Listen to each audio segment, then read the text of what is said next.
Bonjour, on se retrouve à nouveau pour parler de la 63e Coupe aéronautique Gordon Bennett, le championnat du monde de ballon à gaz qui a lieu du 13 au 15 septembre 2019 à l'aérodrome du pays de Montbéliard. Et je dis bien championnat du monde de ballon à gaz et pas de montgolfière, car même si sa cousine la montgolfière s'élève dans l'air, c'est grâce à de l'air contenu dans son enveloppe.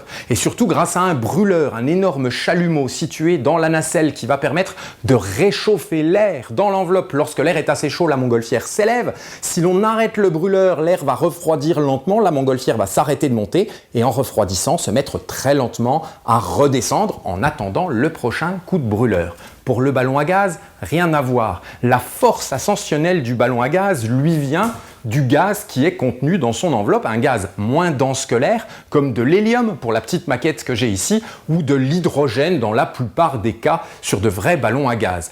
Pour l'instant, le ballon est équilibré. Si j'enlève un petit peu de poids de la nacelle, le ballon s'allège et va pouvoir à ce moment-là s'élever dans les airs jusqu'à ce que je ralourdisse la nacelle avec mon trombone. À ce moment-là, le ballon va se mettre à redescendre. Alors dans un vrai ballon à gaz, pas de trombone, mais des sacs de sable, des sacs de lest situés autour de la nacelle. On ne lâchera pas un sac de sable, ce serait bien trop lourd, mais quelques poignées de sable qui vont permettre au ballon de s'élever de plusieurs dizaines de mètres. On ne pourra pas redescendre en remettant cette fois le sable dans la nacelle depuis le sol.